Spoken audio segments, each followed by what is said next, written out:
E aí, já pensou em ganhar muito dinheiro com um canal de corte igual esse daqui que você está assistindo? No primeiro link da descrição temos um aulão para você que quer começar um canal de cortes e faturar muito aqui na internet. Também teremos planilhas que irão te ajudar na hora de organizar a produção do seu canal. Tá esperando o quê?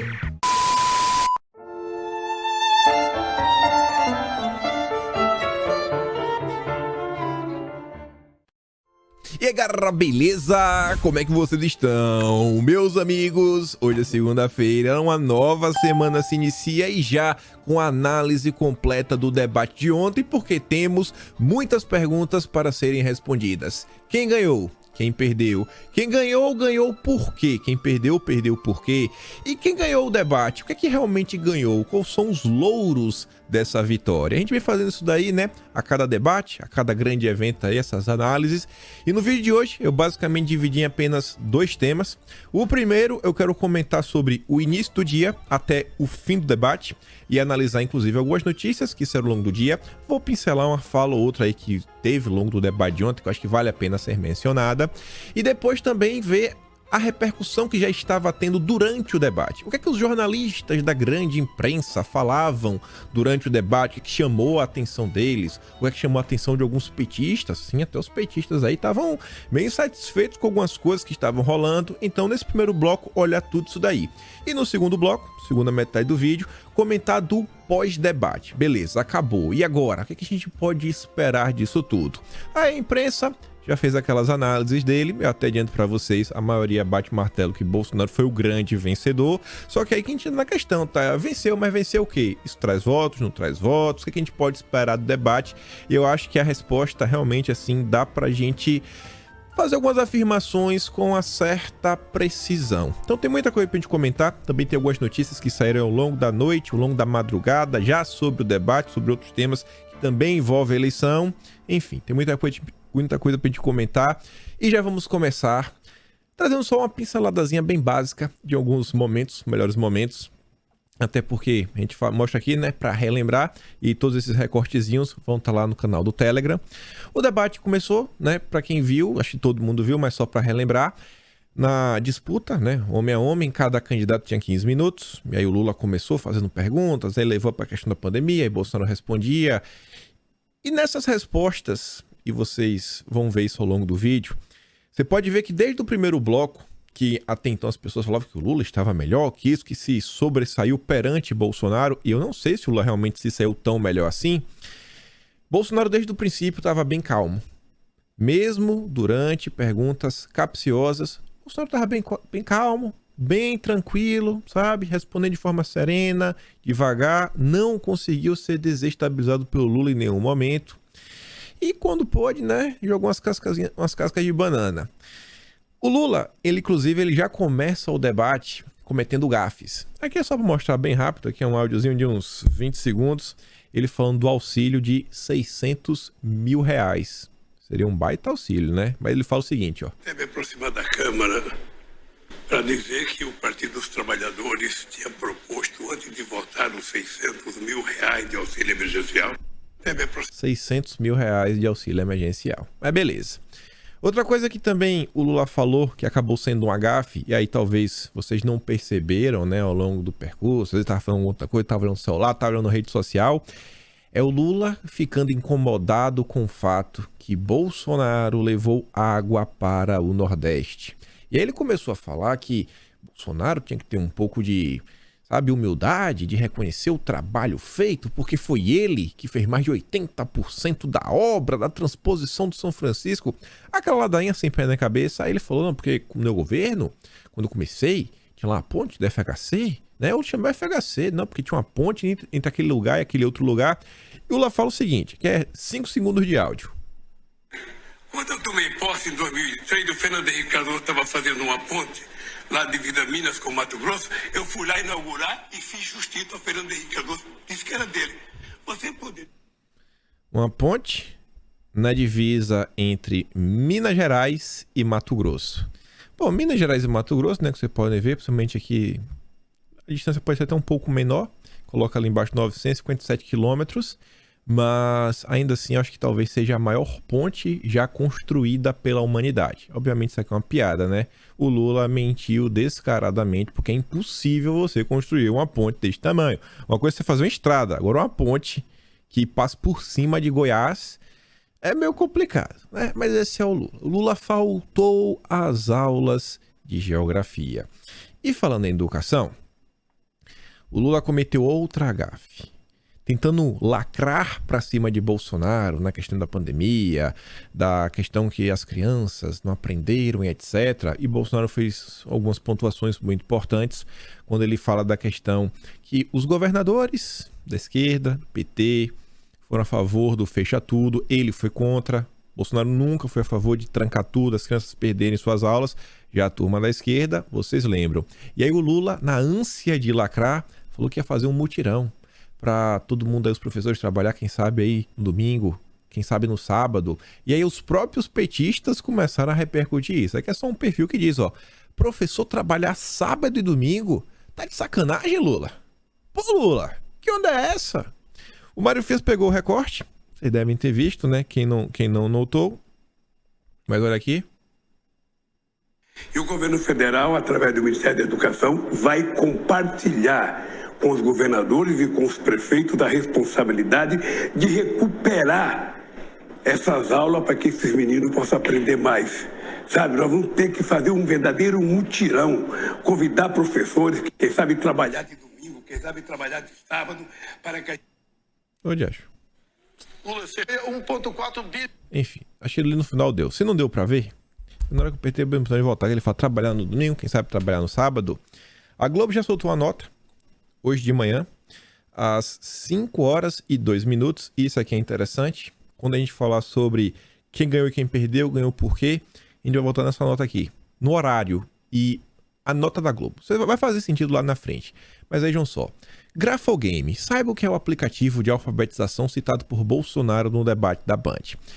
Falando sobre educação, ao longo do debate de ontem, Bolsonaro falou sobre o Grafogame, um aplicativo que foi feito para tentar, inclusive, aí ajudar, né? Já que tá todo mundo em casa, a economia a gente vê depois, então vamos tentar fazer alguma coisa para as crianças não ficarem para trás. Bolsonaro também pontuou sobre a questão de alfabetização, que no governo Lula se levava 3 anos, agora está se levando 6 meses para alfabetizar uma criança. E você vê, todas as iniciativas do governo Bolsonaro no âmbito da alfabetização, não posso falar de outros âmbitos, mas da alfabetização, uma coisa é, assim, é um pilar central. Iniciativas com base científicas. E quem diz isso, assim, são as próprias entregas. Você vê todo o trabalho que o Carlos Nadalim vem fazendo desde janeiro de 2019, tentando olhar o que deu certo em outros países, o que a literatura mostra que realmente é eficaz para alfabetizar crianças, trouxeram para o Brasil. Trouxeram para o Brasil, implementaram e está dando certo. O Grafogame é um aplicativo que o próprio Nadalim já postou algumas vezes relatos de mães, pais, tios, tias, às vezes até primos, mostrando, pô, meu filho aqui, meu primo, meu sobrinho começou a utilizar e tá funcionando. Ele tá realmente aprendendo a ler, tá aprendendo a escrever, porque, gente, isso funciona. Desculpa aos mais velhos, porque esse exemplo talvez não funcione para vocês, mas quem tiver aqui uma minha idade, de uns 35, um pouquinho mais, né, e para menos, quanto de nós, que eu me incluo no meio, não aprendeu aí, inclusive, outra língua usando esse tipo de recursos, jogos? Quem é da turma aí da década de 90, que já tinha um videogamezinho, jogava, quem sabe, lá no passado um RPG, um Final Fantasy, que tinha que ler pra conseguir avançar o jogo. Vocês perguntam, como é que tu aprendeu inglês? Aprendi, bicho. De tanto jogar, você começa a decorar algumas palavras, não sei se é dicionário, você nem lembra, você aprende. Quem dirá um aplicativo feito com esse objetivo? Só que olha como são as coisas. A Globo, tentando aí procurar alguma coisa para ajudar o Lula, para dar repercussão no pós-debate, porque assim, não tem recorte para a turma da esquerda, basicamente. O Lula não conseguiu lacrar para cima de Bolsonaro. E aí nessa falta entra a grande imprensa. Aí a Globo fala o seguinte, né? Na verdade a matéria é grande, tenta explicar o que é o Grafogame. inclusive, um aplicativo que ele sai da Finlândia para o Brasil, não foi desenvolvido internamente. É um aplicativo que também é utilizado em outros países, mas isso não importa. Você vê, ó, especialistas em educação criticaram a proposta de Bolsonaro. Quem são os especialistas? É um cara lá da USP, Daniel Cara. Ele classificou o aplicativo como picaretagem e irresponsabilidade. Um aplicativo utilizado em vários países e, assim, a educação da Finlândia, na maior parte do tempo, é utilizado, inclusive, como exemplo no mundo, né, devido à qualidade. Mas ele acha que é picaretagem, é coisa de picareta, a educação finlandesa, né? Tá bom. Aí a Globo também não poderia ficar atrás. Foi lá perguntar, né, para Priscila Cruz, do Todos pela Educação, do Lehman, que ressaltou que o aplicativo não serve para alfabetizar uma criança. Aí fala, né, aqui tá a fala do Lula, só que ele diz aqui em vídeo que eu, sei lá, acabei não voltar no final. Ele fala, nós vamos ter que fazer um verdadeiro mutirão, convidar professores, quem sabe trabalhar no domingo, quem sabe trabalhar no sábado, para que a gente possa fazer com que essa meninada consiga aprender o que deixaram de aprender na pandemia, disse o ex-presidente. Aqui foi só um momento que eu acho que o Lula tentou lacrar para cima de Bolsonaro e não conseguiu. Tomou uma baita invertida do capitão. E aí, aqui é apenas um dos vídeos que tá rolando na rede social aí. Cadê? Aqui. Lula, se respeitasse as Forças Armadas, você botaria gente competente para ser ministro da Defesa e não companheiros lá para dentro. Petrobras, Lula, o endividamento foi 900 bilhões. Você começou a fazer 3 refinarias, não concluiu nenhuma. Vocês compraram uma passadina lá fora, uma sucata. Você entregou para Evo Morales da Bolívia 2 refinarias nossas, Lula. Parem de mentir. Por que você Parem de mente mentir. Eu tô falando. É mentira sua. Ah, é mentira? É mentira sua. Mentira. Mentira minha? Mentira. Você não entregou Olha ali para aquela câmara que você deve estar com seus filhos ouvindo você e repita. Os meus filhos me acompanham, os seus não. Você, aliás, você não sabe fazer outra coisa, eu não sei mentir. Quando os dois falam, o espectador não consegue entender o que se fala. Itaboraí virou uma cidade fantasma lá no Rio de Janeiro.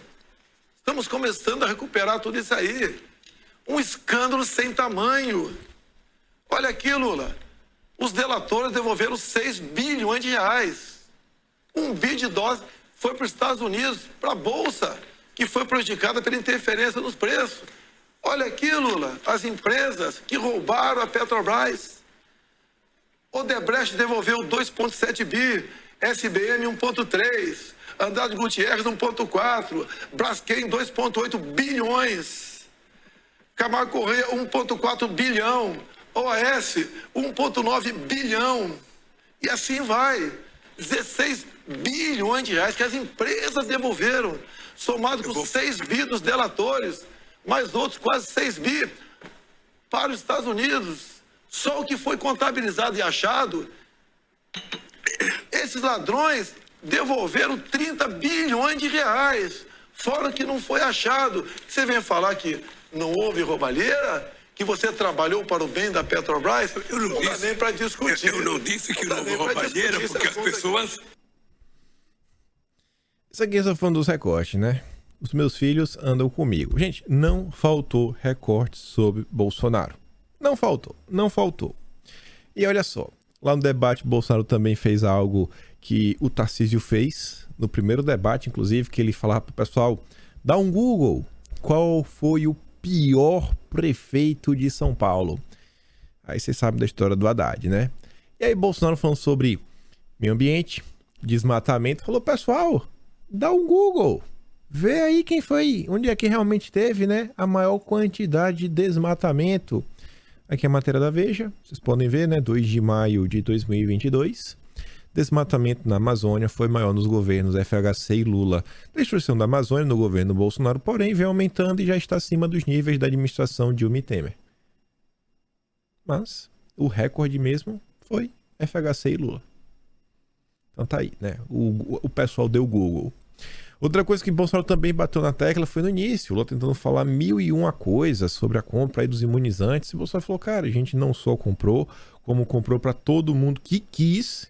Tinha aí, foi um dos primeiros países do mundo a aplicar. Assim, a primeira foi no final de dezembro, início de janeiro, meio de janeiro, o Brasil estava aplicando. E aqui você vê as datas, ó. Dezembro de 2020, apenas 6 países aplicaram ainda em 2020. E em 2021 já estava lá o Brasil. Felipe Martins diz, Lula mente feito condenado. O Brasil foi o primeiro país emergente, junto com a Índia, a iniciar a imunização apenas um mês após a primeira dose aplicada no mundo. A raiva de Lula é o presidente não ter permitido a imunização obrigatória, o que permitiria o PT, né, fazer mais e mais confusão. Bolsonaro também citou o escândalo do Carlos Gabas, do consórcio Nordeste. O Lula ficou sem saber o que falar, né? E aí mudava de assunto, aí ficava, né? Não vai, etc. Chegou assim, terminou esse primeiro bloco, né, de disputa entre eles, aí entrou no bloco dos jornalistas, faziam umas perguntas, aí veio, acho que foi a pergunta da Vera Magalhães, que veio tentar lacrar, foi a Vera Magalhães, tentar lacrar pra cima deles, da defesa do Estado democrático de direito, com isso que não vai interferir, aumentar o número de juízes, e aí Bolsonaro cita o seguinte, ó, quem tem essa ideia, e inclusive apresentou um projeto para isso, é a turma da esquerda. A turma que, assim, o projeto foi da Luísa Erundina, que atualmente está no PSOL. Não sei qual partido da Erundina na época, não olhei o partido, mas não sei se ela, quem sabe, era do PT nessa época. E o Bolsonaro também cita a quantidade de petistas que apoiaram esse projeto de lei na época. E aí que o Márcio Boni ele apenas coloca, né, a proposta de emenda à Constituição da Luísa Erundina, ele diz, ó, alguém avisa ao ex-presidiário que este projeto, para aumentar o número de ministros da Suprema Corte, é do PSOL, o puxadinho do PT. E aí, vamos lá. Teve aí, primeiro, segundo bloco, aí teve as perguntas, o segundo bloco ficou mais ou menos assim, né, coisa, sabe, umas perguntas bem sem pé nem cabeça, os jornalistas faziam, tentavam dar aquela lacradinha, né, os Luminados, Vera Magalhães, Patrícia Campos Melo, Josias, teu da Bandeirantes, que eu nem sei o nome, mas tava lá, turma da lacração inteira. E aí, eis que entramos na parte final, né? No confronto. Lula versus Bolsonaro de novo. Cada um com 15 minutos para falar. E aí, Bolsonaro, diferente do primeiro bloco, era ele que começava fazendo as perguntas, e ele começa. E ele começa falando de economia, e ele começa falando de corrupção, e ele começa a perguntar e o Lula começa a ficar nervoso. E o Lula começa a interromper Bolsonaro várias vezes, ao ponto que a turma da Bandeirante teve que falar, Lula, respeita, sabe, o direito do outro candidato falar. E começou a ficar muito feio para ele. Começou a ficar muito feio, muito feio, muito feio. E aí do meio pro fim ele começou a se desestabilizar por completo. E ele começou a falar sem parar. Sem parar, sem parar, sem parar, sem parar. Até que o tempo dele acabou. Acabou, não tinha mais tempo. E assim, já não tem mais tempo, então é o que falar. Ou seja, todo o tempo restante era de Bolsonaro para falar sem ser interrompido, sem nenhuma narrativa maluca sendo da boca do Lula. E aí ele deu cambalhota, né? Para nem explicar. Vocês viram ao longo do debate. E é para vocês sentirem como foi a repercussão, né? Isso aqui foi a análise que eles estavam fazendo aí ao longo do debate. O pessoal da Globo News, Estúdio Z, o estúdio mais diversificado do país. Vocês encontram pessoas que flertam com a extrema esquerda stalinista, uma extrema esquerda leninista, uma extrema esquerda woke, uma extrema esquerda globalista, assim, tem todos os espectros da extrema esquerda. Miriam Leitão, Natuzaneri, Octaviano Guedes, essa turma aqui, não, é a nata do Brasil, é a nata. Aí vem Júlia do Alip. Lula domina o primeiro bloco com pandemia e educação. Acho meio duvidoso, e vocês vão entender por que eu não acho que o Lula dominou. Mas fica acuado no fim do debate com o tema da corrupção e se perde na administração do tempo. O Lula se perdeu, né? Coitado. E você vê que ela também fala da corrupção. Corrupção. Aí vem a Verinha. Lula se perdeu na administração do tempo e Bolsonaro agora tem horas e horas para falar. A plateia do petista, que estava calma, agora se impacienta. E tem vídeo aí, viu? Vídeo da Janja com as mãozinhas assim, a Gleice não sabe onde botar a mão na cara, né? Não sabe onde ele se escondia. Aí vem a tia Catanhete. Lula perdeu a noção de tempo. Vai deixar o Bolsonaro falando sozinho no fim. Aí a Catanhete voltou. Bolsonaro está se divertindo com o Lula torrando o tempo dele. Erro monumental. Erro monumental de Lula. Aí vem a Miriam Leitão. Lula vai deixar Bolsonaro falar mais no final, porque gasta o tempo dele. um erro. Aí vem a Malu Gaspar. Lula gasta todo o seu tempo, enquanto Bolsonaro ainda tem 7 minutos e 36 segundos. Vai acabar deixando o presidente falando sem resposta por um tempo. Meu Deus, Lula, deixa Lula. E o Lula não tava falando nada com nada. Tava repetitivo, das suas maluquices, Bolsonaro tava rindo. E tinha hora que Bolsonaro parava, olhava pro Lula. Aí Lula ficava em silêncio, Lula olhava pra ele, Lula tampa de binga, né? Desse tamanho aqui, olhava assim, olhava, o Bolsonaro ria. Aí daqui a pouco o Bolsonaro ia, botava a mão no ombro do Lula, falava, Lula, volta. Aí o Lula ia, voltava. Daquela pergunta do filho, vocês foram lá no Telegram, veio que vocês não sei se vocês viram o debate, às vezes tem pessoal que só escuta. Daquela pergunta do filho, o Lula tá aqui, ó. Aí ele, então tô com dor de olho. Ele pega aqui, é um óculos, aí ele abre, aí ele finge que vai botar, não, ele bota aqui de volta. Aí passa 5 segundos, ele acaba de botar, ele pega de novo o óculos, aí vai, aí não sabe de botar a mão, aí vai no fundo, levanta assim o terno, aí já tá com uma suvaqueira lá, toda molhada, aí volta de novo e fala, vixe, rapaz, tá nervoso. Tá nervoso, não tá bem, o Lula não tá bem. Aí vem o Guilherme Amado. Bolsonaro agora vai atacar Lula por quase 6 minutos, sem ouvir contra-ataque. Lula calculou mal seu tempo. Aí a turma começou a bater o desespero. Aí vem a Júlia do Alibe, de novo, né? Que tá lá no Globo News. Lula tá administrando muito mal o tempo. Vai deixar Bolsonaro falando por mais de 7 minutos sozinho. Abre aspas. Falamos tanto com ele sobre controlar o tempo. Quem que falou isso? Me disse agora um integrante da campanha lamentando o uso do tempo por Lula. Então os petistas começaram a ficar preocupados. Meu Deus, Lula, meu filho. Aí vem o Bernardo Melo Franco, do Globo. Bastidores pós-debate. Lula admitiu aliados que administrou mal o tempo no último bloco. Mas Bolsonaro ficar falando sozinho também não é muito bom pra ele. Tentar contemporizar a presidente do PT, Gleisi Hoffmann. Não, mas Bolsonaro não tá pra falar. Não foi 6 minutos de... Não falou nada. Não é bem assim, né? Não é bem assim. Aí veja só. William Vac também falou isso daqui na CNN. Todo mundo repercutiu isso. Tanto Lula quanto Bolsonaro são políticos experimentados. Eu não consegui entender por que o Lula perde o controle do tempo e do argumento no terceiro bloco. Quando ele passa a ser repetitivo, começa a argumentar em círculos, começa a repetir a mesma frase com a qual ele, claro, tem já praticamente decorada, e entrega para o adversário 5 minutos. Para nós de televisão, 5 minutos é uma eternidade. Isso equivale a meio jornal impresso. Tanto Lula quanto Bolsonaro. Você vê, né? E repetitivo, não tem argumento. Repetitivo. William Vac falando isso daí, viu? Fico pensando como é que não tava ali o Filipinho da Quest, né? Ouvindo isso daí, Lula, candidato do coração dele. Foi, tá, não critica o Lula, William Vac. Não critica. Aí veja. Igor Gadelha. Bolsonaro domina esse segundo confronto de 15 minutos entre os candidatos com o tema corrupção. Lula vai para a defensiva e demonstra nervosismo. As pessoas percebem isso. O povo não é besta. Vera Magalhães. Bolsonaro pergunta a Lula quem vai ser seu ministro da Economia. O petista ri, ignora a pergunta e volta a falar das realizações de seu governo. Será que as pessoas não percebem quando alguém foge da pergunta? Aí o Guilherme Amado. Lula tirou o debate da corrupção, onde ele estava sendo jantado por Bolsonaro e levou para a economia.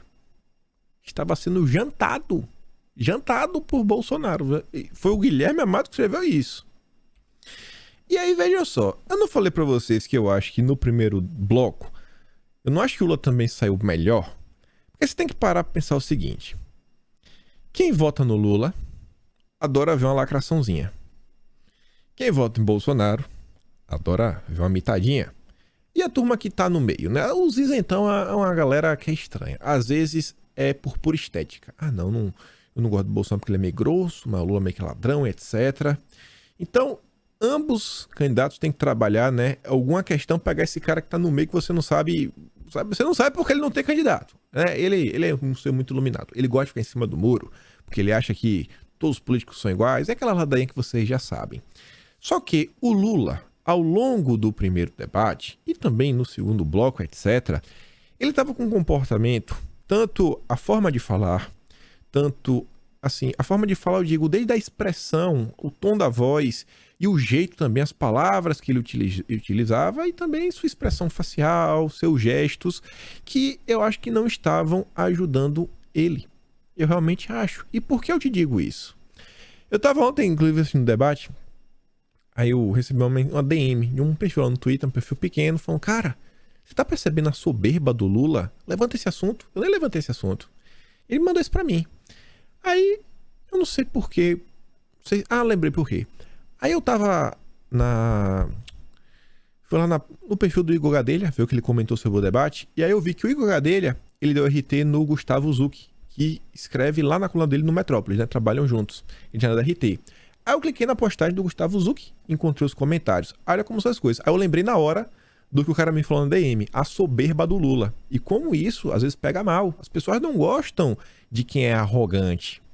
O Gustavo Zucchi diz, ó, Lula usa e abusa de sorrisinhos e risadas. Lembra Aécio contra Dilma.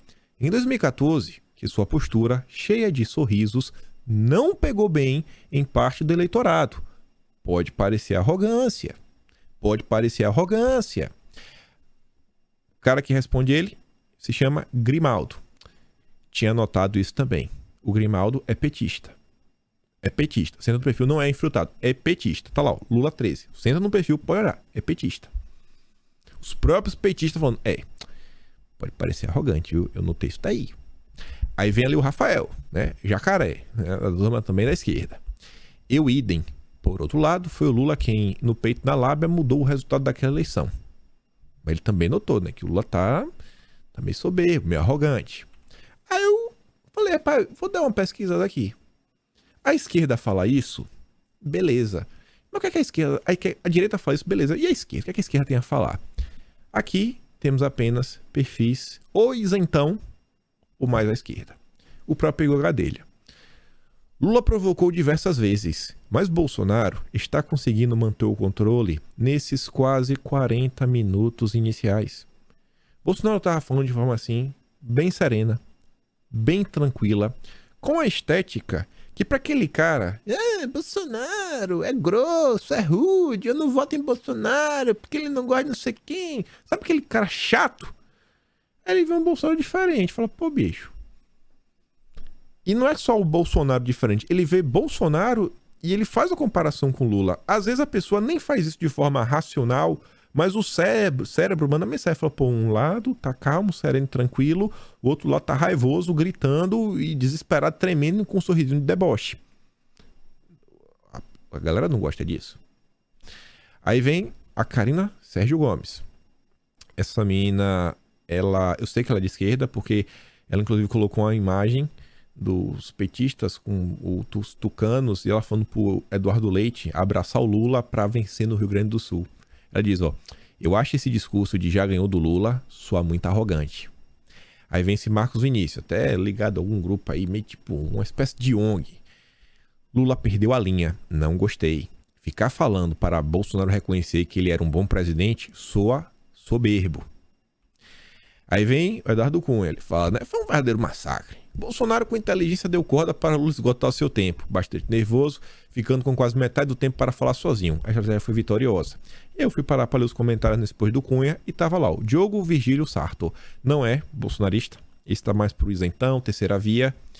O Bolsonaro comprovou que tem uma retórica, uma eloquência e dicção consistente, melhores que o Lula, além, demonstrou ter um controle e equilíbrios maiores sobre suas ações. Além disso, nunca interrompeu o Lula enquanto o mesmo falava. E não riu e não foi irônico com Lula. Esse cara que ele não é apoiador de Bolsonaro. Então, eu não consigo olhar o debate e falar, o Lula venceu. Foi porque venceu, irmão. O debate é para trazer votos. O Lula falou para a esquerda. Bolsonaro ele conseguiu, através do exemplo, do jeito de falar, de suas ações e atitudes, conseguir passar uma imagem melhor. Imagem melhor de um cara mais centrado, mais tranquilo, mais coerente. Povo constituinte periódico, perfil de extrema esquerda. Não entendo porque o Lula fica repetindo que vai ganhar a eleição. É mais do que sabido que cantar vitória antes da eleição é tiro no pé. Soar arrogante e não acrescenta patavina. Pra mim, é vacilo. A própria esquerda com medo do comportamento do Lula. Aí vem Diego Stelson. Esse aqui é um perfil que só fala de esporte e futebol, assim. Não é de esquerda, não consegui identificar. Até agora, vencedores. Primeiro bloco, Lula. Só que ele coloca entre parênteses. Se eleitor não achar arrogante. Olha a quantidade de pessoas da própria esquerda falando, o Lula tá meio arrogante, hein? Aí vem o Giovanni. Lula tá eleito? Que cara soberbo. Esse aqui é o típico perfil no Twitter que acompanha futebol. Você tá no perfil do cara, é só futebol de cima até embaixo.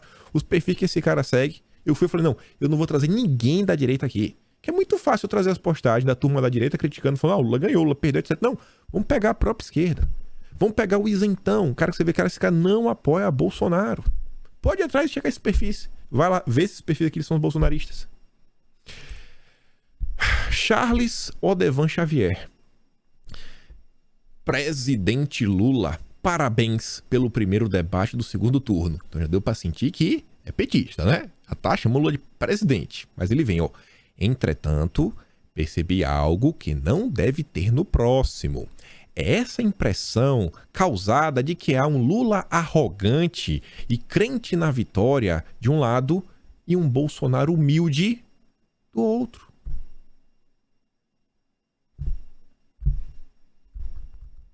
Aí diz, a coisa que ele não é, mas pode parecer que é. Aí vem esse aqui, ó, Bjork, fritando ovo em Vênus como um garoto. Lula tem que parar de cantar a vitória antes do tempo. Sua prepotente soberba. E bota lá, o hashtag eleições, hashtag Lula presidente, 1313. É 13. É 13. Ainda tem esse daqui, ó. É um perfil que tinha feito uma postagem inicialmente, fazendo piada ao debate presidencial e já prevejo Lula argumentando, embora seja contando a história do passado, passa a bola para Bolsonaro, Bolsonaro diz embroxava, Venezuela, Cuba. Ele quer tirar onda com Bolsonaro. Aí esse perfil volta. Lula pouco arrogante no debate. Lula para moderador. Primeira coisa que você tem que aprender para Bolsonaro, eu vou ser presidente. O povo já tem ranço e o maluco chega com essas. O povo já tá com ranço do Lula e ele vem com essa. Juro que eu esperava que Lula fosse mais inteligente, mas tá levando paulada do Bolsonaro. PQP. Então eu não consigo falar perante isso daqui que o Lula saiu vitorioso do primeiro bloco. Eu não consigo. Esses dois perfis, esse primeiro aqui, o Vilmar, é perfil bem terceira via. Boliche Brasil. Lula soberbo, subestimou o adversário, jogou de salto alto, começou um spire na primeira bola, tropeçou e quebrou o salto na segunda, levou um strike na terceira e perdeu o campeonato. A Mariane também terceira via. Lula não respondeu quem vai ser ministro da Economia e nem sobre seus escândalos de corrupção. Só eu percebi que ele está muito orgulhoso e soberbo. As pessoas percebem. Esse perfil dessa menina tem uns 60 seguidores. 40 e poucos seguidores. Virou até matéria no Poder 360. Lula sorri de maneira irônica para tentar desacreditar Bolsonaro. Petista sorriu em tom de deboche várias vezes, inclusive quando o presidente falava sobre governos de esquerda. Agora responder que é bom nada. Aí ela diz, é aquela máxima de que não tem como se defender de fatos públicos e notórios. Só lhe resta fazer gracinha. É nítida a falta de condições de gerir um país, vive de repetir falas de décadas, não debate, precisa se defender o tempo todo. E aí, no terceiro bloco, quando o Lula tinha um pouco menos de 1 minuto e meio, estava com 1 minuto e 26 segundos, aí Bolsonaro estava com a ampla vantagem, ele fez uma perguntinha. Alô, Lula, vamos debater alguma coisa assim, bora, faz pergunta. Ele fala, Lula, Daniel Ortega é o seu amigo? Olha lá, faz pergunta. Daniel Ortega é seu amigo, Lula? Bora, faça pergunta. Ele é seu amigo, Lula? Faça pergunta. Eu falei, rapaz, não é possível. O Bolsonaro falou 3 vezes. O Bolsonaro até postou o recorde desse vídeo no perfil oficial dele lá no Twitter, mas tem música de fundo. Aí, por causa de eleitoral, não vou dar play aqui, eu não peguei nenhum recorte. Mas você vê, Bolsonaro pergunta 3 vezes, Ortega, é teu amigo, Lula? E o Lula não responde. Ele fica, faça pergunta.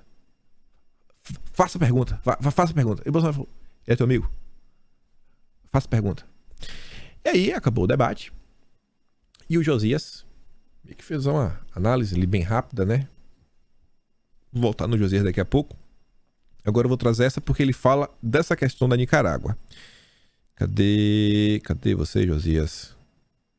Cadê você, Josias? Pô, eu não baixei esse vídeo. Pera aí. Dá um pause aqui, rapidinho. Aí. E o terceiro bloco foi inteiramente dominado pelo Bolsonaro.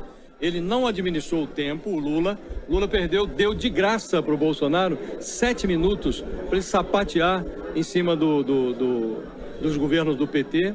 E o Lula não lidou adequadamente com o problema da corrupção. Ele não lidou adequadamente. Não lidou. E não lidou adequadamente também com o problema que é muito explorado pelo Bolsonaro, a relação do PT com as ditaduras latino-americanas, né? E eu não entendo por que o Lula faz isso. Porque qual é a necessidade que ele tem de se atrelar a Nicarágua? Por que ele não pode se desvencilhar disso, não pode dar uma resposta categórica em relação a Nicarágua? Então ele permite que o Bolsonaro nade de braçada nesse assunto. Então eu me arriscaria a dizer que você não teve nocaute, mas o Bolsonaro encostou o Lula de tal forma nas cordas, na fase final do debate, e o Lula administrou tão precariamente o seu tempo, que eu me arriscaria a dizer que o Bolsonaro venceu esse debate por ponto. Tá aqui falando, né, que o Bolsonaro venceu. Mas calma. Eu acho que o Lula não consegue falar da Nicarágua porque eles são amigos, né? O Lula não gosta de trair os seus amigos. Deve ser por causa disso. E é pra você ver. Vou até começar por baixo já. A Vera Magalhães chutou o pau da barraca. Lula não condena a ditadura da Nicarágua. Para não restar dúvidas. O Igor Gadelha também diz, Lula mais uma vez erra ao não condenar os atos do ditador Daniel Ortega na Nicarágua. No debate, o petista limitou-se a dizer, se Ortega errou, que o povo da Nicarágua que deve puni-lo. Em ditaduras, porém, a população não tem seus plenos direitos para reagir. Vai reagir como, bicho? A ditadura está sendo oprimido. Então Lula deu ruim, né? Deu ruim, Lula. Deu ruim. Só para falar rapidinho da Nicarágua. Essa notícia saiu ontem. Ditadura da Nicarágua prende mais um padre. Apenas neste ano, o regime sandinista deteve 9 religiosos vinculados à Igreja Católica. E quem assistiu ao longo do debate de ontem, o Lula, ele não só deixou de condenar o Daniel Ortega, como ele celebrou a frente sandinista, né? Lá, 1980, etc. Quem viu o debate sabe do que eu tô falando. É um absurdo. Eu nem vou comentar aqui o resto, porque não tenho o que comentar. Ainda sobre ditadores da América Latina que o Lula poderia ter condenado, mas resolveu não fazer. Essa notícia também de ontem. Jornalistas venezuelanos denunciam fechamento de 46 estações de rádio. A Comissão Nacional de Telecomunicações tem tirado emissoras do ar desde julho e apreendido os equipamentos de transmissão. O Lula poderia ter condenado isso aqui também. Bolsonaro não perguntou, nem citou, mas seria muito bacana para o Lula mostrar que ele não compactua com esse tipo de ação. Mas, ao mesmo tempo que fica meio difícil, né? Vou começar aqui por baixo. Vou começar por cima. O Igor Gadelha compartilha a Dora Kramer, que atualmente está aí na... Não sei se ela está na Bandeirantes ou está na CBN. Ela está em alguma dessas duas rádios. Acho que a rádio já está na CBN. Ela fala o seguinte: o PT cogita mesmo pedir que a Jovem Pan saia do ar? Se for isso mesmo, trata-se de aliança com a censura. Prévia, inclusive. E o Gadelha retweetou, viu? Eu espero de coração que as pessoas... Eu espero de coração até que o PT bote a mão na consciência sobre o que eles estão fazendo. Mas tá aqui, né? Guilherme Amado.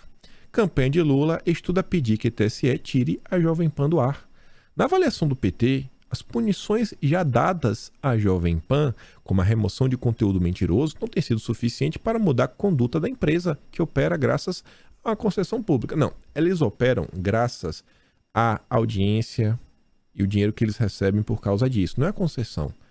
Não é uma concessão. Se você der uma concessão, se você me desse, por exemplo, eu não ia sair do lugar, porque, assim, eu não tenho condição de montar uma emissora de rádio. Eu não tenho condição nenhuma de montar uma emissora de TV. Acho que se desse uma comissão pra tudo também, tu não sabe nem onde pesquisar. Eu não sei nem onde pesquisar. Sei lá, onde é que pesquisa como montar uma emissora de TV? No Google? Cada um Google? Não é assim. Não é assim, irmão, que as coisas acontecem. Então, assim, eles operam devido à sua capacidade técnica. E eles continuam funcionando devido à sua audiência, à qualidade que eles possuem. Agora, eu fico realmente triste de ver. Se o Guilherme Amado estiver correto, você vai fechar porque não tá do jeito que você quer? Não tá bom. Estão me criticando bastante.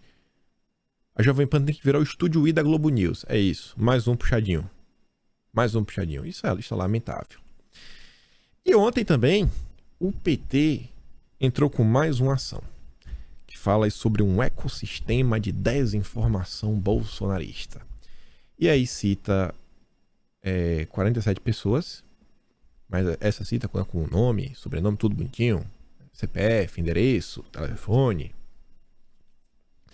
E também cita perfis do Twitter. Aí eu soube isso aí porque é a Bárbara que me mandou.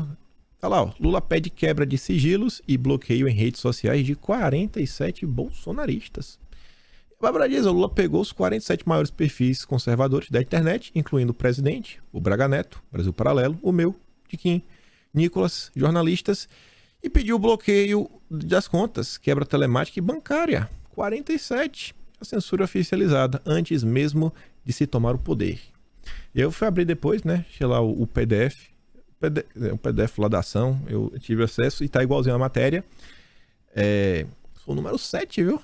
Sou o número 7. Chupa, Bárbara. Tô na sua frente. Brincadeira que é rir, porque isso aqui é lamentável, né? Assim você fala assim, cara, o que passa na cabeça dessa gente, né? Eles têm toda a máquina na mão e a gente tá aqui. Sempre trazendo alguma coisa, trazendo notícia, trazendo os prints pra repercutir. Não é só assim, o que eu acho. Não, eu trago aqui, eu falo perante sempre alguma informação. Aí lá, o primeiro da lista é Bolsonaro, depois vem o Braga Neto, aí depois vem os 3 filhos, o Nicolas tá vendo 06, viu? Eu de 7º. Assim, eu fico realmente sim, não fico nem orgulhoso, eu acho lamentável, de coração mesmo. Eu espero que Deus toque o coração dos petistas e fale, cara, olha o que vocês estão fazendo, bicho. Olha o que vocês estão fazendo.